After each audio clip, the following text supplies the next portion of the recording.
Welcome back from the weekend of weirdness to your usually scheduled talkies. Talkies? What year is it? 1947?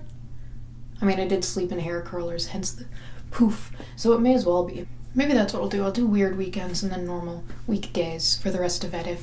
So, I don't know if I've mentioned it quite enough times on this channel, but I'm a film student. And like all film students, I have opinions. So many opinions. This may shock you, but a lot of film students aren't happy with movies these days.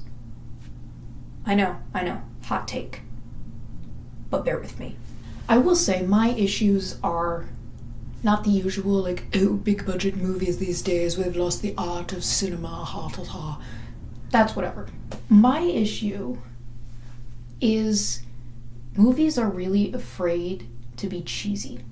Cheesy is very rarely used in a positive context, and it's not always a positive thing, but it lets you know that the movie has heart. They're like, yeah, this might be ridiculous, but we love it, and we're gonna dive headfirst into it. The modern tone of movies is very subversive. They're like, we're not like those guys. We're self-aware. We know that we're ridiculous.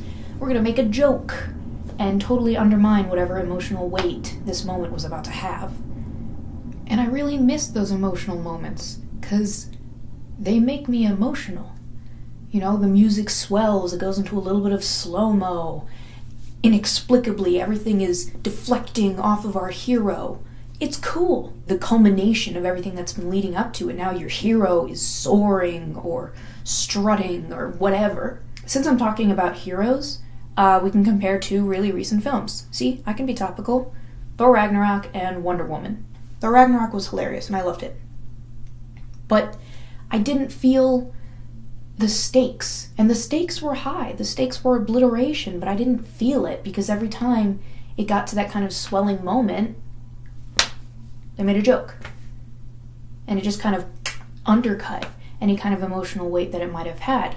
Wonder Woman, which I also loved, but which also had its faults, never did that.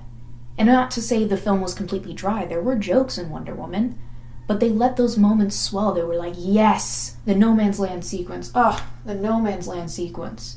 That could have so easily been she starts strutting out and falls into a hole or something. But they didn't. They let that moment sit. Was it a little cheesy? Sure. Did anyone care? No, because we were so overwhelmed with how cool it was. It was just cool. It was fun to watch. And let me make myself clear, this is a very American-specific problem, I think.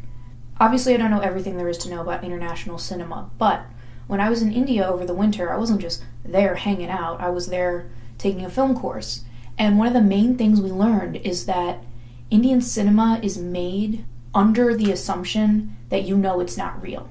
So if you've ever seen a Bollywood movie, you know that they break out into song, they have crazy costumes and dance numbers, and they go to random places for no apparent reason other than it looks cool.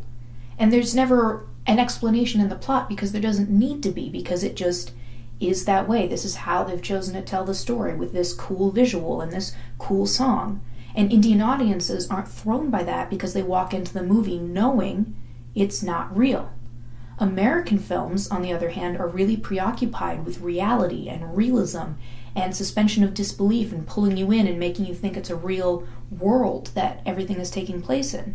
And that constrains us, because then you can't have those ridiculous moments without the audience being yanked out and saying, that's not realistic. Whereas Indian films, they can just do whatever the heck they want because they start you out by saying it's not real. So I think American cinema has a lot to learn from Indian cinema. And a more recent movie that I think really captured that was The Greatest Showman.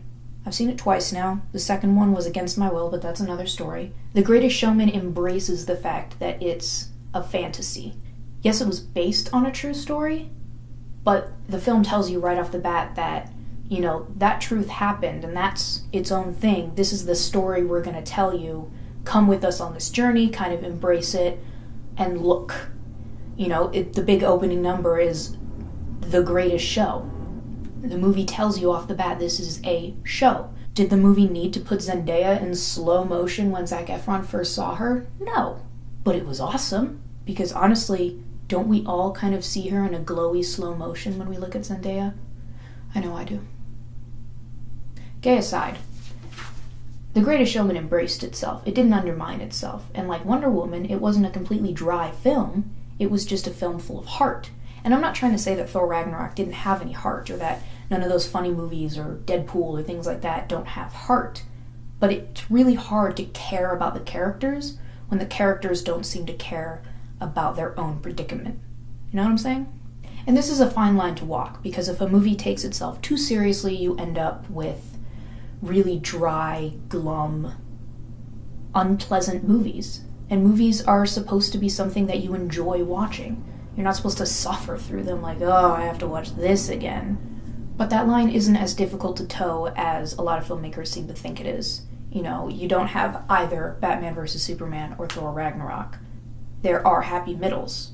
And obviously this exists outside of superhero movies. Superhero movies are just kind of the best, cleanest examples of these. Plus, more people have seen them than have seen random indie films that I could pull out of my film student ass to talk about this.